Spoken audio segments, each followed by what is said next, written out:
This video I'm going to be I've started the disassembly of vintage, very old W-1 Carter W-1 carburetor. On there it says it's from a 39 to a 43 Chevrolet 216. So this is actually probably from the 30s, late 30s. And what I love about it is that the whole thing is cast iron. Now we've got this aluminum piece and that aluminum piece, but they actually play no major role in the carburetor. What I mean by that is that all the passages are drilled into the cast iron, which is, I just love cast iron. And where does it say it's a W1? Just so you know, there you go. W1 Carter. So there's not really usually a necessity to remove this thing, but I just kind of did it anyways. In order to be able to remove that, you have to remove this part. This is the part that sticks out inside the carburetor, and all you do is first remove the screw. Goes in there, then they'll give you access to this other little screw. Goes on in there like that, and then finally this here will just slide out, just fall out. These are all brass parts. Again, I just love the extreme quality of this carburetor. And the seat is actually has a brass insert, I think, or maybe it's just brass that got stuck on it. But anyways, it's just very, very high quality. The reason I'm kind of disassembling is I just wanted to clean up this part inside. This mechanism here was not working as freely as it should, and the first thing I noticed is that little felt there, little round felt piece, and it's supposed to have oil. I'm not an expert in this carburetor by any means, but these are, again, you go back further in time you go, the simpler they are. And basically you just got to make sure everything is, there's a very limited number of parts in here. It's easier to build this than it is to build a Lego. But I would like to take note of the springs. So over here I got this spring here. I'm trying to move it to the sun. That's how it goes. So accelerator is pressed. Pushes down on this. That's how it's supposed to work right there.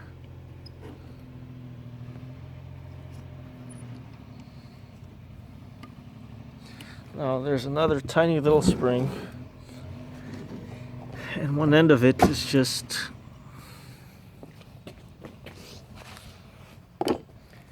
not connected to anything.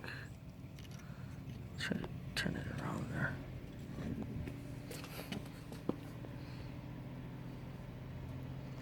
As you can see there.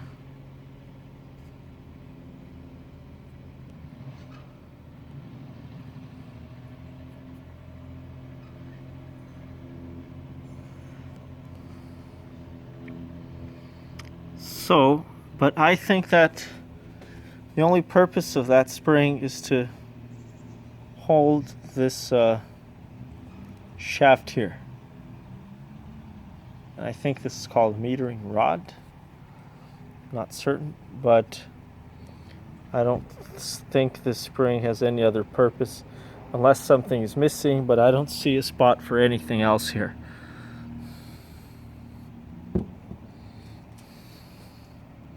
So again, all we have is this goes down as this goes up, just like a seesaw. It's really very simple. But it is important to keep things clean. Carburetor. So before I actually test or install this carburetor, I'm going to open this part up, make sure it's nice and clean, because then you get a clog, and that's the only issue you can possibly have with one of these carburetors, is a clog or something rusting. But again, this thing is it's over 70 years old, and as you can see, everything is, even the springs, like, it's unbelievable, everything's intact.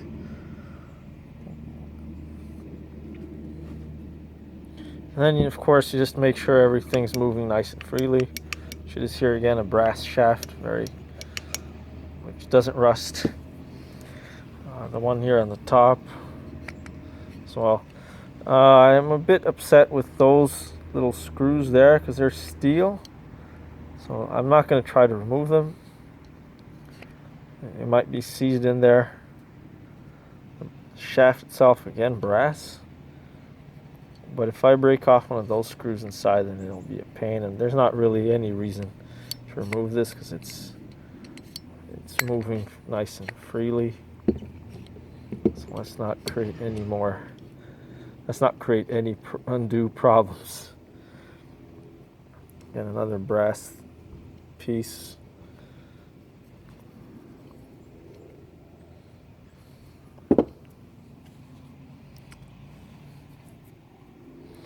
So,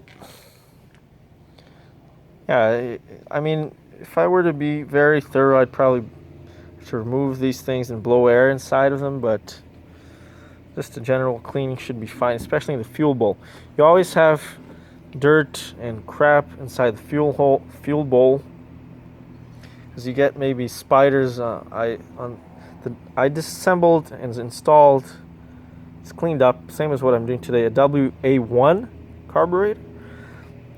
It's part cast iron, just the bottom part. And there were spiders inside the bowl, dead spiders or spider casings or spider skin, and little pieces of crap inside, because they'll get in through the fuel hole here sometimes. I mean, you never know when was the last time this was cleaned. So, and sure enough, I just cleaned it up a bit, put it back together, put some oil, cleaned up a bit of debris that was on the little joints. Everything moved freely. Put it up on the car, the DeSoto. It fired up right away, worked perfectly. That's kind of what I'm expecting to happen here. All right, anyways, I'll stop talking and see what continue this on the second video.